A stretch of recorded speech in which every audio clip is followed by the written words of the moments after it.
ये एक्सरसाइज 13.3 का होगा। एक्सरसाइज 13.3 का यहाँ से प्रश्न स्टार्ट होता है, जो प्रश्न नंबर 1 का है। प्रश्न नंबर 1 का समझने का थोड़ा प्रयास करना। इसमें दिया गया है त्रिज्या 4.2 सेंटीमीटर वाले धातु के एक गोले को पिघलाकर धातु के एक गोले को पिघलाकर त्रिज्या 6 सेंटीमीटर वाले एक बेलन के रूप में ढाला जाता है। बेलन की ऊंचाई हमें ज्ञात करना है। समझना, बिल्कुल आसान ही प्रश्न है। इसमें कहने का अर्थ, थोड़ा आकृति को समझने का प्रयास करना। कहने का अर्थ ये हुआ, ये जो है इसमें से मान के चलो कि ये एक गोला है, ठीक। ये क्या है? एक गोला है। अब गोले को पिघलाकर ये मान के चलो इसका ये केंद्र हो गया, ठीक। ये क्या हो गया? केंद्र हो गया। केंद्र में से मान के चलो कि इसको पिघलाकर, यहाँ पर कह रहा है, प्रश्न में कहा जा रहा है कि मान के चलो कि इसको पिघलाकर, इसको हम यहाँ से मान लेते हैं ये इसका केंद्र होगा ना, तो इस प्रकार से यहाँ से ये इसका व्यास हो जाएगा। ये क्या हो जाएगा? इसका व्यास होगा।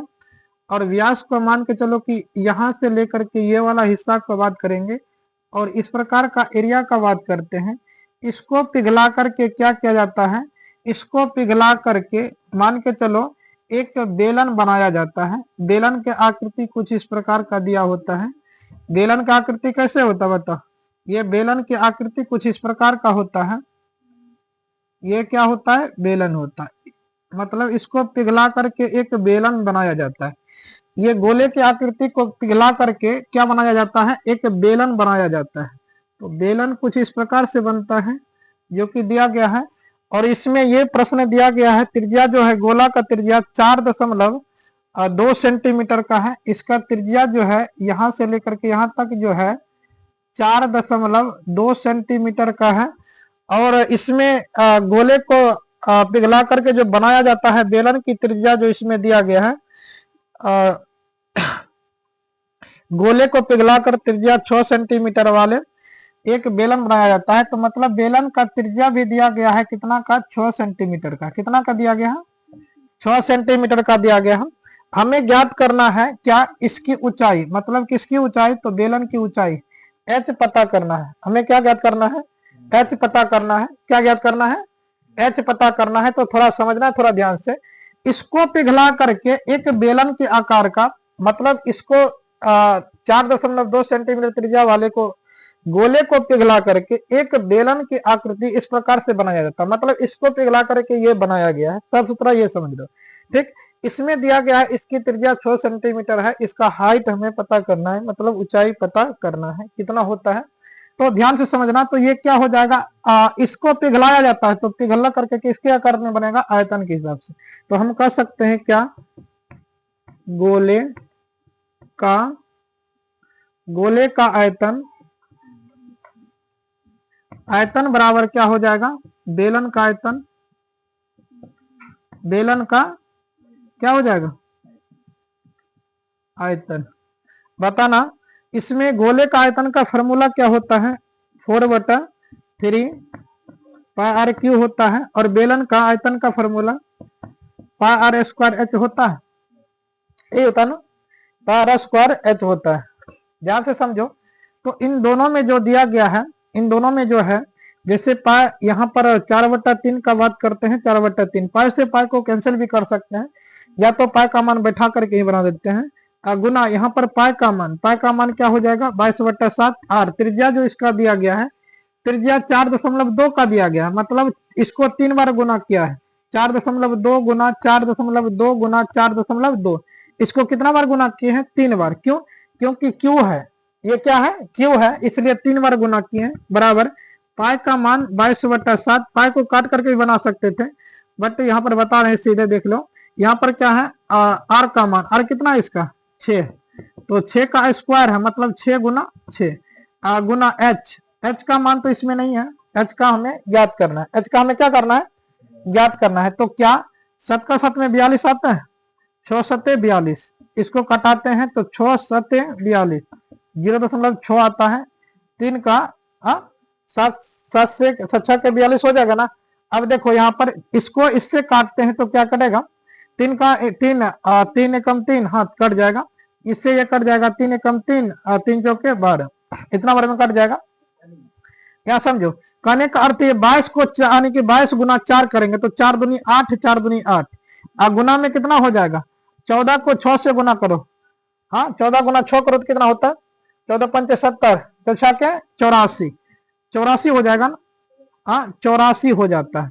84 एक दो संख्या के बाद पॉइंट है तो एक दो संख्या के बाद पॉइंट, यहाँ पर पॉइंट आ जाएगा, और गुना कितना से हो जाएगा, गुना 4.2 से हो जाएगा, इजिकल टू, इससे ये नहीं कटेगा तो 22 को मतलब इसमें 22 गुना 6 के 36, बटन कितना हो जाएगा 7 गुना h।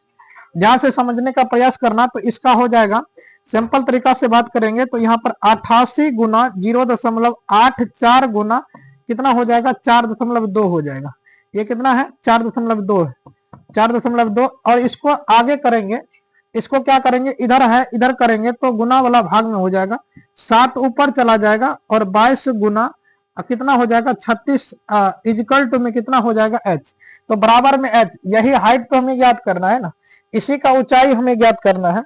तो ऊंचाई ज्ञात करने के लिए इस प्रकार से कटाते हैं। उसके बाद जो है 22 के ट्रेवल से देखो, 22 को 11 से काट दो तो 11 दूनी 22, 11 8 कितना हो जाएगा 88, 2 एकम 2 और 4 दूनी का 8, इससे ये डिवाइड हो गया, कट गया, 4 एकम 4, 9 चौका 36, ध्यान से देखते रहो, 9 चौका 36। उसके बाद जो है क्या ये इससे डिवाइड होगा, 9 कोना में 84 आता है तो नहीं आता है, 9 कोना में 84 आएगा, नहीं आएगा। जब 9 कोना में 84 नहीं आएगा तो क्या 3 से कटा करके देखते हैं, 3 दूनी का 6, 3 8 का 24, 3 का टेबल से कट जाता है, 3 तिया 9, और 3 का टेबल से इसको काटते हैं तो 0 दशमलव कितना हो जाता है बताओ, 3 दूनी 6, 2 8, 3 8 24। अब ये 3 का ट्रेवल से जब इसको काटते हैं तो आराम से कट जाएगा, 3 एकम 3, कितना हो जाएगा 3 एकम 3, 3 चौके 12। अब देखो बचा है क्या, तो यहाँ पर बचा है 0.28 गुना 1.4 गुना 7, ये 3 भी कट ही गया है, बराबर में क्या बचा है h, ये 3 को यहाँ पर लिख करके कटा दिए, बराबर में क्या बचा h। जब h का मान निकालना चाहेंगे तो इन तीनों को गुना करके देख लो, जितना होगा वो हो जाएगा आंसर, एक बार देख लो जितना होगा वो क्या हो जाएगा आंसर हो जाएगा। तो अब इसका बेसिक पॉइंट जो लिखना चाहता है तो वो लिख सकता है, दिया गया था गोले का त्रिज्या जो है 4.2 सेंटीमीटर का है, और शंकु का त्रिज्या जो है 6 सेंटीमीटर का है, और इसका ऊंचाई बराबर वाट है, ऊंचाई का मान हम इस प्रकार से ज्ञात किए। ठीक इसी प्रकार से दूसरा प्रश्न का बात करते हैं, तो दूसरा नंबर का भी प्रश्न कुछ इसी प्रकार से बनेगा। तो थोड़ा सा देखो, 2 नंबर का प्रश्न एक बार पढ़ने का प्रयास करो, पहले पढ़ो तो एक बार पढ़ करके देखो क्या बन रहा है। 2 नंबर का प्रश्न एक बार पढ़ करके देखो, 2 नंबर का प्रश्न थोड़ा देखो, अब हम पढ़ करके बताते हैं, थोड़ा देख लो। ये जो 2 नंबर का प्रश्न में दिया गया है, 2 नंबर का प्रश्न में है क्रमशः जो है, समझो ये भी प्रश्न जो है, ठीक क्या मिल गया ना, जितना भी आना इसको, जितना भी आएगा तो गुना करके लिख देना ना, वो हो जाएगा आंसर। अब थोड़ा दूसरा नंबर का प्रश्न को थोड़ा देखने का प्रयास करना, दूसरा नंबर का समझो पहले। ये जो प्रश्न है एक बार प्रश्न को पढ़ो, खुद से पढ़ो, ठीक है, खुद से पढ़ने के बाद क्या होता है तो मतलब ये अनुमान हो जाता है कि प्रश्न किस प्रकार से हल हो रहा है। तो देखो थोड़ा सा 2 नंबर का प्रश्न में है क्रमांकः 6 सेंटीमीटर, 8 सेंटीमीटर, 10 सेंटीमीटर त्रिज्या वाले धातु के 3 ठोस गोलों को पिघला करके एक बड़ा गोला बनाया जाता है, और गोले के त्रिज्या हमें ज्ञात करना है। बिल्कुल आसान प्रश्न है, ये समझ लो कि नहीं, बिल्कुल आसान से भी आसान है। इसका कहने का अर्थ इसमें यह हो गया कि एक 3 गोला है, एक गोला इतना छोटा छोटा करके बनाते हैं, मान के चलो एक गोला ये हो जाएगा, और इससे बड़ा एक गोला ये हो जाएगा, और इससे बड़ा एक गोला ये हो जाएगा, और ये तीनों गोला को पिघला करके समझने का प्रयास करो। हम क्या कह रहे हैं उस बात पर थोड़ा फोकस करो, बातचीत नहीं होना चाहिए। इन तीनों गोले को पिघला करके एक बड़ा गोला बनाया जाता है। तो बड़का गोला कुछ इस प्रकार से बना देते हैं, ठीक, सबसे बड़ा गोला बनाया जाता है तीनों को पिघला करके। इससे इसका आकार थोड़ा हालांकि और बड़ा होना चाहिए, फिर भी देख लो छोटा है बड़ा है, उससे बड़ा बनना है, उससे वो बड़ा भी बना ना। तो अब त्रिज्या सबका अलग अलग है। इसका त्रिज्या 6 सेंटीमीटर का है, मतलब ये वाला त्रिज्या 6 सेंटीमीटर का है, और ये कितना का है, 8 सेंटीमीटर का है, ये 8 का है, और ये कितना का है, 10 सेंटीमीटर का है। तो मतलब ये 8 सेंटीमीटर का है, 8 सेंटीमीटर का है, और ये कितना का है, 10 सेंटीमीटर का। और ये त्रिज्या हमें पता नहीं है, ये त्रिज्या हमें बिल्कुल पता नहीं है। कहने का मतलब R4 हमें पता नहीं है, यही R4 ज्ञात करना है। तो समझो थोड़ा सा ध्यान से, हम क्या कह रहे हैं, इसमें प्रश्न ये दिया गया है, प्रश्न को एक बार समझो। प्रश्न ये कह रहा है 6 सेंटीमीटर, 8 सेंटीमीटर, 10 सेंटीमीटर जो गोले हैं, इसको पिघला करके एक बहुत बड़ा गोला बनाया जाता है। इस गोले का त्रिज्या हमें पता करना है, इस गोले का क्या ज्ञात करना है, त्रिज्या। तो मतलब 1 2 3 तीनों गोले को पिघला करके, मतलब तीनों को मिला करके, तीनों को पिघलाया जाता है, और तीनों को मिलाया जाता है, एक बड़ा गोला बनाया जाता है। तो तीनों को मिलाएंगे कैसे, जोड़ करके, तीनों को जोड़ देंगे आपस में, तीनों मिल गया, ठीक। और इसको पिघला करके बड़ा गोला बनाया जाता है। तो गोले का हमें क्या, इसका क्या ज्ञात करना है, आयतन ज्ञात करना है, मतलब इसका त्रिज्या 4 ज्ञात करना है, R4 ज्ञात करना है। कहने का अर्थ ये क्या हो जाएगा, R1 मानते हैं इसको, R2 मानते हैं, R3 मानते हैं, और ये क्या हो जाएगा, R4 तो दिया गया, R4 ही हमें ज्ञात करना है। तो निकालेंगे क्या, गोले का आयतन जमा में, गोले का आयतन, फिर जमा में गोले का आयतन, और बराबर में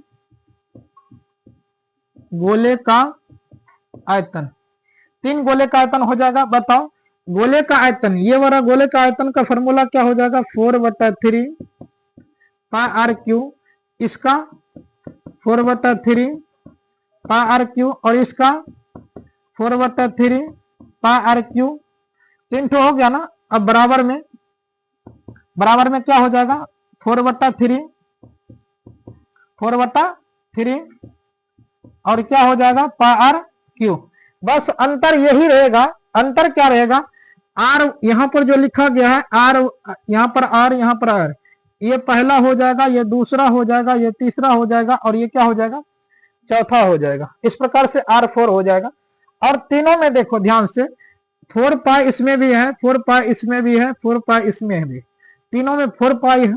ऐसा करते हैं, ये 4/3 पाई, 4/3 पाई, 4/3 पाई, तो 4/3 और पाई का कॉमन कर लेते हैं।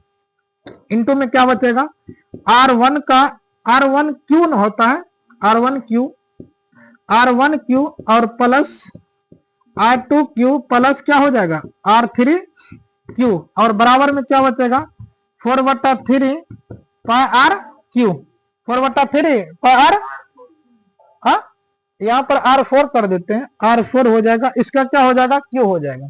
थोड़ा देखो ध्यान से, इसमें किसी भी प्रकार का किसी को दिक्कत हो रहा है। अब बताओ, इसमें 4/3 पाए, इसमें भी 4/3 पाए, इसको इससे कटा देते हैं, कट गया।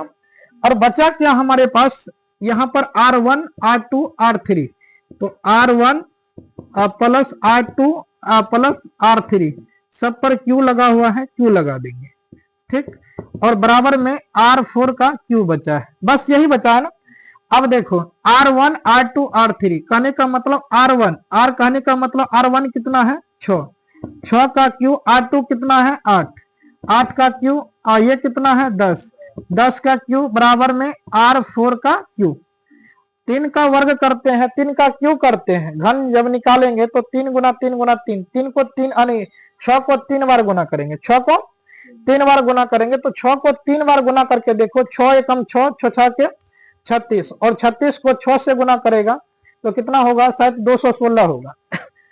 एक बार गुना करके देख लो, एक बार गुना करके देख लो कितना होता है, 216 आएगा। और 8 8 64, और 64 को 8 से गुना करके देखो, 64 को 8 से 8 के 32, 8 का 48, 49 50 51 का 1, 512 आ जाएगा, 512। और 10 को 3 बार गुना करते हैं, 10 को 3 बार गुना करेंगे कितना आएगा, 10 गुना 10 गुना 10, 3 बार गुना करेंगे तो 1000, कितना आएगा, 1000। अब यहाँ पर R4 का Q, इन तीनों को ऐड करते हैं, मतलब एक बार इसको कंफर्म हो जाते हैं। 6 के 36 और 36 को 6 से गुना करते हैं। 6 के 36, 36 का 18, 19, 20, 21, ठीक है। ये भी 216, 312 कितना आया 216। यहाँ पर समझो ये इसको करते हैं कितना आया, कितना 1000, 1000 में 500, 512 और उसके बाद कितना आया है 216। तीनों को ऐड करते हैं, 6 2 8, 1 2 का 2 हो जाएगा और 5 2 कितना हो जाएगा 7, 1 1 1, मतलब 1728 आता है। कितना आता है 1728, 1728 सेंटीमीटर। यहाँ पर R4 का क्यू हो जाएगा। और ये घन जो है इधर याद रखना, ये घन जो है इधर जो आएगा तो घनमूल में बदल जाएगा। घन आएगा घनमूल में, बराबर से पहले आएगा घनमूल में। यही वर्ग रहता, बराबर से पहले आता तो वर्गमूल में हो जाता। बस घन को घनमूल करना है। तो इसमें क्या हो जाएगा 1728 इजिकल टू R4। इधर क्या बता R4। अब इसका जब निकालते हैं, क्या निकालते हैं, इसका जब एलसीएम निकालते हैं 1728 का एलसीएम निकाल करके देखो क्या होता है। 8 दूनी 16, 6 दूनी 12, 4 दूनी 8, 2 से 4 दूनी 8, 3 दूनी 6 और 2 दूनी 4, फिर 2 से कटाते हैं 2 दूनी 4, 2 एकम 2, 6 दूनी 12 और 6 के टेबल से 3 ठो 6 आता है। अच्छा 6 के 36 इन आता है 216। यहाँ पर देख लिया, यहाँ पर कितना आता है। कहने का मतलब जो है इसमें आ जाएगा, ये 3 2 से कटेगा और कटेगा और विस्तार से कटता, थोड़ा शॉर्टकट करके कटा रहे। तो मतलब 2 की संख्या 1 2 3, 2 की संख्या कितना होगा 1 2 3, तो 2 के क्यू हो जाएगा और 6 का क्यू हो जाएगा। अब बराबर है में R4। ये क्यू से रूट को हटा देते हैं, वैसे कटता नहीं, हम कटा करके बताते हैं, ठीक। R4 इजिकल टू कितना हो जाएगा 6 गुना 3 करते हैं तो कितना 6 दूनी 12, यही 12 सेंटीमीटर इसका त्रिज्या हो जाएगा। तो वैसे भी देख लो 6 8 10 ये होना चाहिए 12, 6 नहीं होगा, ये कितना 6 8 10 ये कितना हो जाएगा 12। बस बनाओ।